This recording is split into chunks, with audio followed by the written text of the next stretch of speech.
Homeopathy മരുന്നുകളുടെ dose സംബന്ധിച്ച് ജനങ്ങളിൽ വളരെയധികം തെറ്റിദ്ധാരണകളും സംശയങ്ങളും നിലനിൽക്കുന്നുണ്ട്. പലപ്പോഴും ഞങ്ങൾ ഹോമിയോപ്പതി ഡോക്ടർമാർ ഈ ഡോസ് സംബന്ധിച്ചുള്ള വളരെ രസകരമായ പല അഭിപ്രായങ്ങളും ആവശ്യങ്ങളുമെല്ലാം രോഗികളുടെ ഭാഗത്തു നിന്ന് കേൾക്കാറുമുണ്ട്. ഡോസ് കൂട്ടിത്തരണം, അല്ലെങ്കിൽ ഡോക്ടർ തന്ന മരുന്നിൻ്റെ ഡോസ് കൂടിപ്പോയി എന്നൊക്കെ കേൾക്കാറുണ്ട്.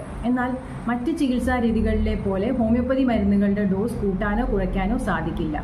കാരണം ഒരു വ്യക്തിയുടെ പ്രായം, ആരോഗ്യനില, ഇപ്പോഴത്തെ രോഗത്തിൻ്റെ അവസ്ഥ, ജീവിത രീതി, നേരത്തെ നടത്തിയിട്ടുള്ള ചികിത്സകൾ, രോഗത്തിൻ്റെയും രോഗിയുടെയും പ്രത്യേകതകൾ ഇവയൊക്കെ കണക്കിലെടുത്താണ് ഹോമിയോപ്പതി മരുന്നിൻ്റെ ഡോസും പൊട്ടൻസിയും നിശ്ചയിക്കുന്നത്.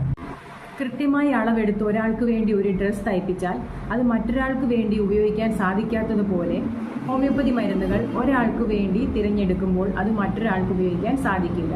അതായത് ഹോമിയോപ്പതി മരുന്നുകളും അവയുടെ ഡോസും പൊട്ടൻസിയും ഒക്കെ വളരെ വ്യക്തിഗതമാണ്. ഒരാൾക്ക് വേണ്ടി പ്രിസ്ക്രൈബ് ചെയ്ത മരുന്നുകൾ ഒരിക്കലും മറ്റൊരാൾക്ക് ഉപയോഗിക്കാൻ സാധിക്കില്ല. പലപ്പോഴും ഒരാൾക്ക് വേണ്ടി മരുന്ന് വാങ്ങിക്കൊണ്ടുപോയി അതേ രോഗമുള്ള മറ്റൊരാൾക്ക് അതേ മരുന്ന് നൽകുന്ന ഒരു പ്രവണത കണ്ടുവരുന്നുണ്ട്. ഇത് ഫലം ചെയ്യണമെന്നില്ല. ഐഡന്റിക്കൽ ആയിട്ടുള്ള ട്വിൻസിന് പോലും മരുന്നുകളും ഡോസും പൊട്ടൻസിയും വ്യത്യസ്തമായിരിക്കും. അതുകൊണ്ട് ഇനി അടുത്ത തവണ ഹോമിയോപ്പതി മരുന്നുകൾ ഉപയോഗിക്കുമ്പോൾ ഈ കാര്യങ്ങൾ ശ്രദ്ധിക്കുമല്ലോ.